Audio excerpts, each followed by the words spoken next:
So imagine this, you're on FBI's most wanted list, but not for bank robbery or espionage, but for chucking cinderblocks at federal agents like a deadly game of dodgeball. And somehow you thought you can just sneak back into the country like everything is sweet and a-okay. But guess what? He got busted at the border by one of the same agencies that he allegedly tried to stone to death. That is karma doing the cha-cha slide in real time. But let's get into it. You're under arrest for assaulting federal agents. Reyna had initially fled to Mexico after authorities blasted out images of him to track him down, authorities said. Real quick, if you are on Medicaid or helping a family member with it, listen up. Most people don't realize how much money they overpaying every year because they're stuck in the wrong plan. That's where Chapter comes in. They're independent Medicare experts. They don't work for the insurance companies. They work for you. They search every plan available to help you find the one that actually makes sense for your needs and your wallet. It's totally free, no spam, and you're talking to real people. Call 262-454-0419. Again, that is 262-454-0419. So there's a link in the description and the pinned comment below. Check out Chapter today and save money. Now, let's get back into it. We're going to talk about this individual by the name of Elpidio Reyna. This is a 39-year-old man from Compton who just made the top of the FBI's "You Really Messed Up" list. So back a couple of months ago, in June, during the wild, absolute wild ICE protests in Paramount, Los Angeles,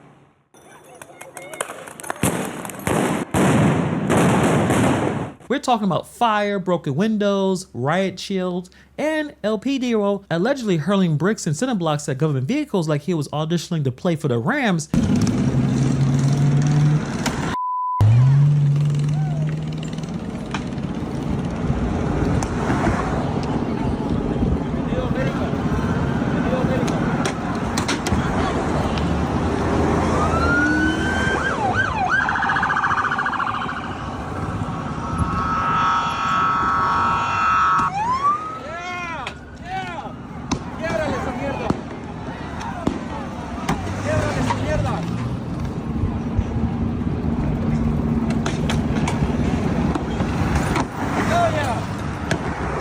This was a problem, and the FBI didn't just take notes, they released a $50,000 reward. They called him a mask brute. They slapped his mug on the most wanted page.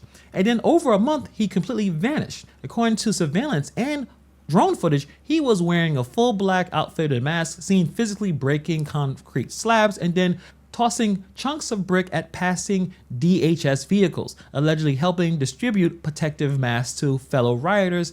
He wasn't just angry, he was organized. And obviously the DHS didn't like that one bit. Now the FBI says the 39-year-old Compton man fled to Mexico after the June 7th incident. Federal agents claim that Reyna directly assaulted officers with the intent to maim or injure. That's federal assault on a federal officer, an extremely serious charge that carries up to 8 years in the federal prison, not county, federal. And this is where things get even more bizarre or spicier, however you want to call it. He was already a well-known figure to law enforcement. So let's roll out that rap sheet. Felony possession of a controlled substance for sale, felony sale of marijuana to a minor, DUI, driving with a suspended license several times.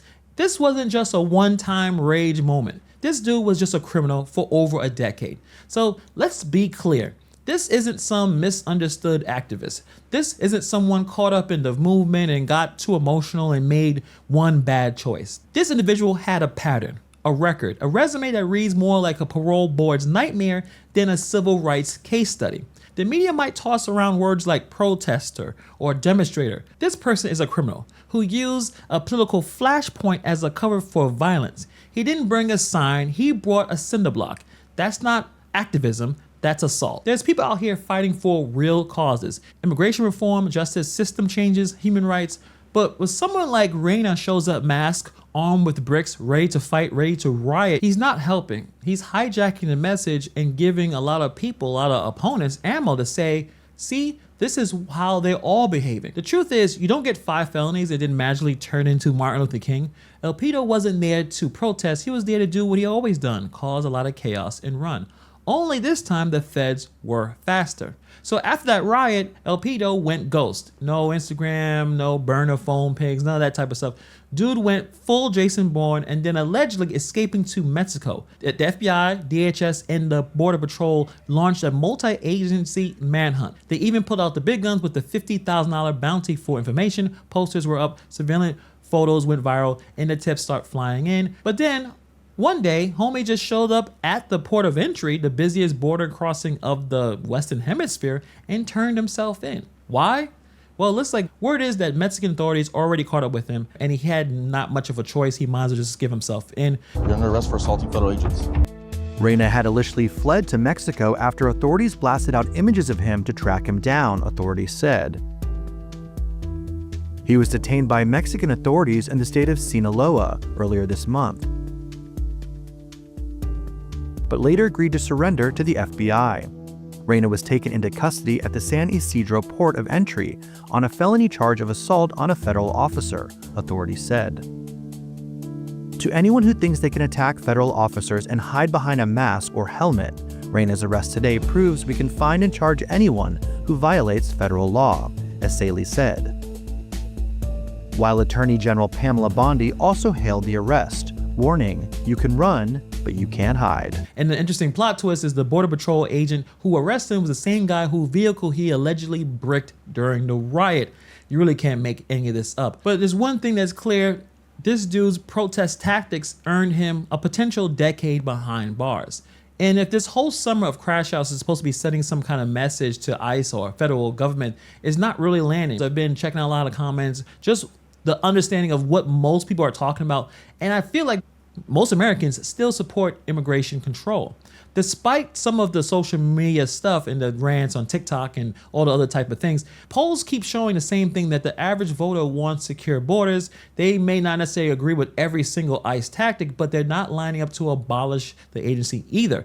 It looks like the louder the protests get, the more that regular people are doubling down on wanting order.